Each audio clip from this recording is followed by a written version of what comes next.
Saudara, wacana lama pertemuan Presiden Prabowo dan Presiden kelima Megawati Soekarno Putri kembali mengemuka.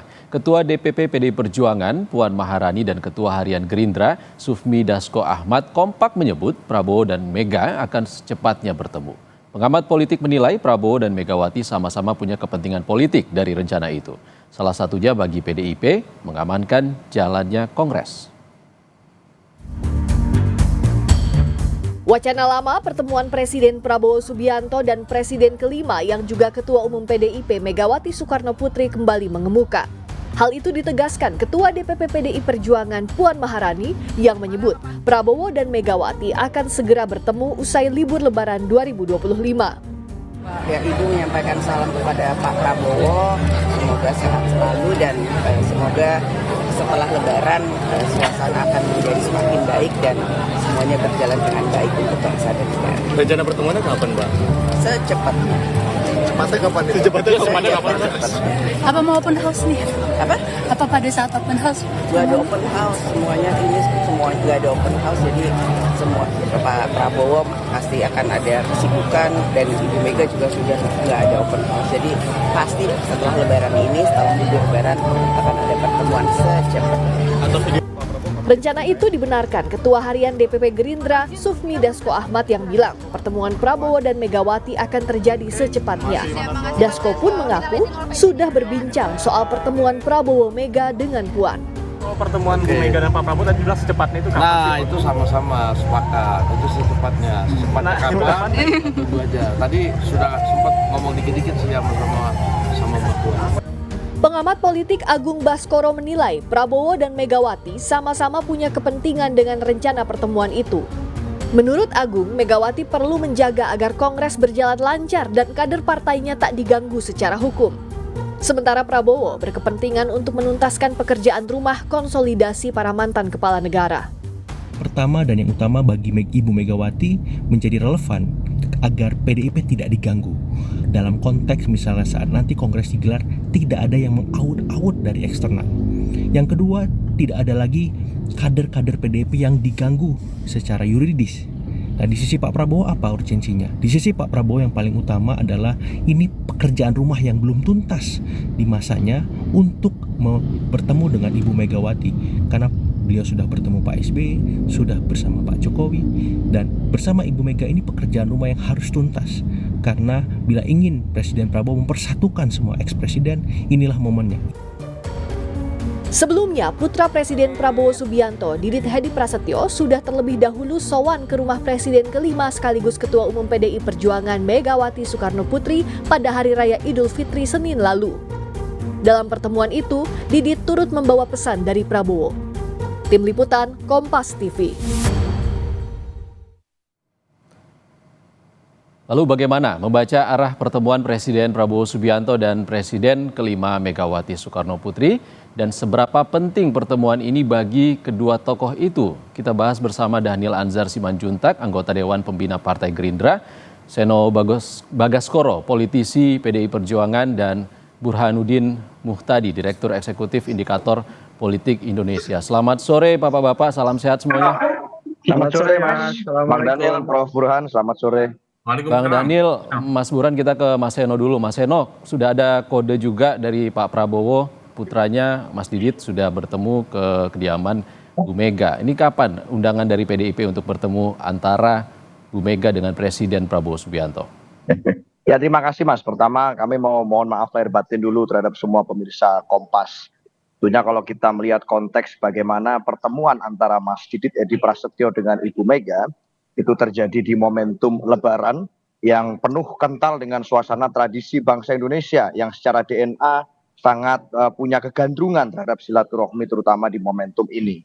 Dan di dalam posisi itu saya rasa Mas Didit sebagai bagian dari anak muda sowan kepada yang lebih senior, kemudian membawa salam, itu suatu tradisi yang sangat positif. Kebetulan di kediaman Ibu Mega di Tengku Umar itu selama kurang lebih 1 jam, pertemuannya berjalan dengan sangat baik. Ibu Mega bahkan meminta Mas Didit kalau perlu menambah hidangan gitu, sajian dari yang disajikan di kediaman Tengku Umar sampai 5 kali agar sama dengan simbol 5 butir Pancasila gitu. Artinya suasananya betul-betul akrab dan hangat. tidak ada pembahasan politik di sana, tetapi penuh dengan suasana kekeluargaan. Nah, maka dari itu sebetulnya kalau ini disambungkan dengan peristiwa dan rangkaian-rangkaian peristiwa sebelumnya, bagaimana kami selalu mengungkapkan berulang kali bahwa hubungan pribadi antara Ibu Mega dan Pak Prabowo ini sangat baik, punya sejarah yang panjang diikat Oke, dengan Mas Seno, banyak langsung saja. pemikiran Kalau yang sama. rencana pertemuan antara Bu Mega dengan Pak Prabowo ini untuk mengamankan Kongres atau apa sebenarnya? Oh iya, kalau pertemuan saya rasa dengan sejarah dan kedekatan itu, artinya kalau bicara pertemuan itu hanya masalah teknis. Tinggal menunggu waktu, timing yang tepat, kecocokan jadwal antara beliau berdua, Bu Mega dan Pak Prabowo, maka pertemuan akan terjadi. Kita semua berharap bisa terjadi secepatnya. Tentunya tidak di momentum Lebaran bisa jadi, karena di saat ini masih banyak pertemuan antara keluarga. Tetapi kalau bicara pertemuan, secepatnya kita mengharapkan itu terjadi. Nah, soal masalah apakah itu berkaitan dengan agenda politik yang lain atau tidak, saya rasa itu bukan di dalam skup itu. Karena sejak dari Pilpres sampai ke Pilkada sampai sekarang, saya rasa wacana pertemuan itu sudah seringkali diharapkan banyak pihak bisa segera terjadi. Sehingga Oke. kami semua mendengarkan aspirasi itu dan saya rasa tidak lama lagi akan terjadi. Tapi Mas Seno, kan ada sebenarnya peluang di open house Istana. Kenapa Bu Mega tidak datang? Apakah menunggu Kongres ini sudah aman dulu ataukah pertemuan ini nanti setelah Kongres berlangsung? Ya, saya rasa kalau bicara Ibu Mega dari tahun ke tahun dan kemarin secara spesifik tradisi Ibu Mega adalah berlebaran bersama keluarga di rumah dengan sanak saudara dan kerabat-kerabat dekat, dan itu kemarin tampak betapa keakrabannya terjalin. Jadi memang itu karena memang kebiasaan bahwa Ibu Mega berlebaran di rumah. Itu saja Mas, tidak ada makna yang lain. Oke, kita ke Bang Daniel. Bang Daniel, gimana ini? Ya. Apakah sebenarnya Mas Didit kemarin yang ke rumah Bu Mega itu sebagai awal saja, pembuka saja untuk pertemuan dengan Pak Prabowo antara Bu Mega? Iya, ini kan wacana yang terus-menerus ya kita bahas pada saat momentum-momentum ada potensi pertemuan antara Pak Prabowo dan Ibu Mega. Yang jelas sejak awal Pak Prabowo menyampaikan beliau akan segera bertemu dengan Ibu Megawati. Ini kan terkait dengan penjadwalan saja, menjadwalkan reuni SMA saja itu udah susahnya setengah mati, apalagi ini pertemuan dua tokoh yang kesibukan dan tingkat kesibukannya tinggi. Maka kemudian nanti Bu Puan dan Pak Sufmi Dasko pasti akan bertemu berdua untuk bicara misalnya jadwal pertemuan keduanya. Kemudian kedua, Mas, yang harus dicatat adalah bagi Pak Prabowo politik itu kan sementara, kekuasaan itu kan dipergulirkan antara satu dengan orang lain, antara orang lain dengan yang lain lagi. Yang harus abadi itu adalah silaturahim, yang harus abadi itu adalah persahabatan. Agaknya itu yang dipegang teguh oleh Pak Prabowo. Oleh sebab itulah Pak Prabowo tidak pernah memutus silaturahim dengan siapapun, karena esensi dari politik itu kan memang ada perbedaan-perbedaan gagasan, ada perbedaan pilihan politik, ada perbedaan haluan politik. Itu hal yang wajar dan mahfum, bahkan keniscayaan. Tapi kemudian tidak boleh memutus tali silaturahim. Itu yang sedang dicontohkan antara Pak Prabowo dan Ibu Megawati, dan Pak Prabowo selalu menjaga itu. Kemudian Oke. yang ketiga, jangan sampai juga kemudian dikemanahi silaturahim tadi, apalagi ada narasi seolah-olah Pak Prabowo atau pemerintahan pada saat ini itu akan mengintervensi misalnya Kongres PDIP. Itu bukan watak Pak Prabowo. Jadi itu yang harus diluruskan, apalagi kemudian muncul isu-isu seolah-olah nanti ada intervensi ke pemerintahan atau kekuasaan terhadap Kongres PDIP.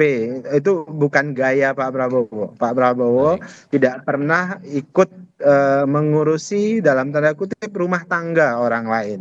Pak Prabowo menghormati proses demokrasi, proses tata kelola organisasi atau partai politik lainnya. Jadi mohon jangan ada kemudian seolah-olah digiring isu bahwasannya Pak Prabowo nanti akan cawe-cawe atau ikut campur atau mengintervensi Kongres PDIP. Itu tidak akan pernah terjadi dalam sejarah politik dan karir politik Pak Prabowo.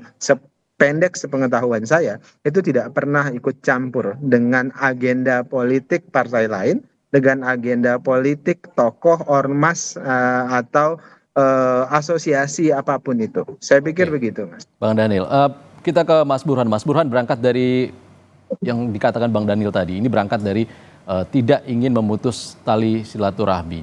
Jika pertemuan ini terjadi antara Megawati dan Prabowo, bisakah nanti PDIP tetap kritis atau justru bergabung dengan pemerintahan? Sebenarnya kalau kita lihat ide tentang pertemuan kedua tokoh ini kan timbul tenggelam. Dan kalau kita runut berdasarkan waktu atau timing, itu selalu ada momentum politik yang semacam ini, mengawali munculnya isu berkaitan dengan pertemuan Ibu Mega dengan Pak Prabowo. Misalnya, sebelum Pak Prabowo dilantik sebagai presiden, Oktober 2024, kencang sekali tuh pertemuan. Dan kalau kita membacanya dari sisi itu, sebenarnya Pak Prabowo yang lebih proaktif untuk bertemu dengan Ibu Mega. Setidaknya untuk memperkuat legitimasi politik Pak Prabowo sebelum dilantik sebagai presiden. Yang kebetulan Pak Prabowo bukan capres yang diusung oleh Ibu Mega di Pilpres 2024. Kemudian ide itu tenggelam. Tetapi ketika bulan April menjelang Kongres PD Perjuangan dan ada aspirasi yang cukup kuat dari internal PD Perjuangan untuk kembali memilih Ibu Mega, muncul sekali lagi ide untuk mempertemukan kedua tokoh ini. Dan sudah ada preteksnya, mulai dari Mas Didit yang datang ke Ibu Mega.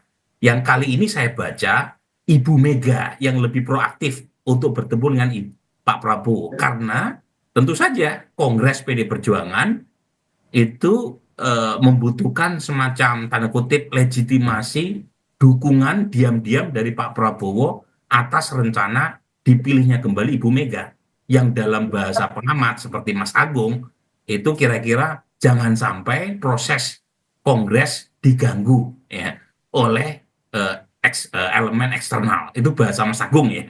Tapi poin saya memang tidak bisa diabaikan soal tarik menarik ini. Yang soal pertanyaan tadi, apakah nanti PDI Perjuangan akan masuk ke dalam pemerintahan atau tidak, itu ada banyak step atau langkah berikutnya yang menurut saya belum tentu juga PD Perjuangan masuk gitu ya. Karena ada banyak saya kira halangan ya, misalnya variabel Pak Jokowi dan keluarganya yang masih berada di belakang Pak Prabowo. Tetapi agenda jangka pendek PD Perjuangan sekarang adalah tanda kutip ya, itu memastikan Kongres berjalan sesuai dengan skenario awal, yaitu Ibu Mega terpilih kembali tanpa dihadapkan pada proses intervensi dari pihak luar. Dan itu yang memungkinkan mengapa PD Perjuangan sangat aktif untuk bertemu dengan Pak Prabowo, sekitar ini mengirimkan pesan bahwa PD Perjuangan meskipun berbeda politik dengan arus kekuasaan sekarang, itu didukung oleh Pak Prabowo. Oke, Anda mengatakan PDIP saat ini yang tengah aktif untuk bertemu dengan Ibu Mega, yang bertemu dengan Pak Prabowo. Padahal Pak Prabowo dan Bu Mega ini hubungannya sudah lama sekali terjalin. Di 2019 saja, April pencoblosan, Juni Pak Prabowo sudah menjambangi Bu Mega di kediamannya. Lalu ini sebenarnya apa penghalang antara pertemuan Megawati dan Prabowo di 2025? Lagi-lagi ada banyak momentum dan variabel lain yang harus dihitung. Termasuk ya bagaimanapun Pak Prabowo di 2024 bisa sukses memenangkan Pilpres dengan perolehan yang sangat besar, itu karena ada variabel Pak Jokowi dengan Mas Gibran yang berada di samping Pak Prabowo sebagai cawapresnya. Sementara kita tahu ya urusan PD Perjuangan dengan keluarga besar Pak Jokowi belum tuntas. Jadi itu yang saya kira membuat PD Perjuangan menghitung panjang untuk bertemu dengan Pak Prabowo. Dan lagi-lagi masalahnya bukan personal tapi lebih bersifat politik.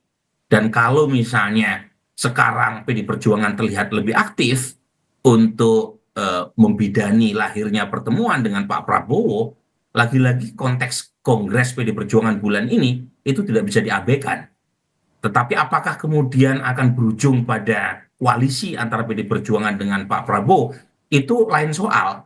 Jangka pendek PD Perjuangan ingin memastikan ya urusan internalnya itu berlangsung sesuai dengan rencana, dan itu akan memunculkan ya hasil sesuai dengan yang diharapkan tanpa tadi ya tanpa ada kekhawatiran terkait dengan munculnya penetrasi dari pihak luar. Oke, kita ke Mas Seno. Mas Seno, ada halangan itu sebenarnya antara hubungan Pak Prabowo dengan Pak Jokowi, ini jadi penghalang pertemuan antara Bu Mega dengan Pak Prabowo? Enggak, yang pasti adalah hubungan antara Bu Mega dan Pak Prabowo ini sudah terjadi lama dan berjalan secara orisinal, Mas. Tidak ada PHO yang bisa kemudian mempengaruhi, mengganggu hubungan-hubungan yang sudah dibangun lama antara Bu Mega dan Pak Prabowo. Dan hubungan itu dibangun berdasarkan asas saling hormat menghormati sikap politik, pendirian politik, keputusan dan pemikiran politik masing-masing yang bisa jadi sama, bisa jadi berbeda. Hanya saja memang logika publik seringkali kan kesulitan untuk kemudian bisa menangkap atau mengakomodir bahwa misalnya sevisi itu tidak harus sebenarnya satu kapal gitu. Atau kemudian berbeda pandangan politik itu juga tidak harus artinya harus bermusuhan gitu. Nah, di hubungan kami dengan Pak Prabowo sejak awal sikap kami pasca Pilpres 2024 sudah kami tegaskan berulang-ulang bahwa ya kami hari ini di luar pemerintahan, tapi bukan berarti itu menyurutkan dukungan kami terhadap Presiden Prabowo, terhadap bagaimana beliau harus bisa membangun bangsa ini sesuai dengan visinya. Sehingga hal itu tentu kami jaga melalui silaturahmi berdasarkan basis hubungan baik antara Ibu Mega dan Pak Prabowo. Di situ posisi politik kami. Nah, maka dari itu kami rasa tidak tepat apabila hubungan baik itu kemudian dijadikan alasan untuk kemudian membuat suatu opini bahwa hubungan kami itu adalah hubungan saling mengkooptasi gitu satu sama lain. Tetapi tidak sebatas sebagai hubungan personal, saya rasa di dalam pendirian politik there is nothing personal di dalam proses tersebut. Itu, Mas. Oke, narasinya juga yang berkembang Bang Dhanil kalau Pak Prabowo itu pengen merangkul semua, tapi kan ini tidak mudah. Ada Pak Jokowi di antara Bu Mega dan Prabowo Subianto. Ya, sebagai presiden Pak Prabowo memang harus merangkul semuanya. Tapi merangkul semuanya itu kan tidak bermakna secara teknis itu di dalam satu pemerintahan. Seperti tadi istilahnya Mas Seno di dalam satu kapal. Merangkul semuanya artinya tentu harus menjaga silaturahim baik dengan semua pihak, apalagi ini dengan Ibu Megawati, mantan Presiden Republik Indonesia yang kemudian punya pengalaman panjang mengelola negeri ini. Ditambah lagi beliau adalah ketua umum partai politik besar, pemenang pemilu pada saat ini. Nah, tentu untuk menjaga silaturahim, untuk berbicara sebagai dua negarawan itu penting sekali. Nah, ini kan pertemuan beliau ini sebenarnya ditunggu-tunggu oleh seluruh rakyat Indonesia, dan Pak Prabowo pahami betul itu. Nah, kalau kemudian ditanya apakah Pak Prabowo menginginkan pertemuan ini, tentu bahkan sebelum Pak Prabowo menjadi capres, ketika ingin maju sebagai capres, beliau juga ingin bertemu dengan Ibu Megawati. Pun demikian dengan tokoh-tokoh lain. Jadi pada prinsipnya Pak Prabowo itu ingin menjaga silaturahim dengan siapapun, dengan kelompok manapun, dengan partai politik manapun. Baiklah, kami tunggu Bang kapan tanggal pasti pertemuan antara Pak Prabowo dan juga Bu Mega. Terima kasih Bang Dhanil Anzar Simanjuntak dan Mas Seno Bagaskoro dan juga Burhanuddin Muhtadi dari Direktur Eksekutif Indikator Politik Indonesia. Terima kasih Bapak-bapak.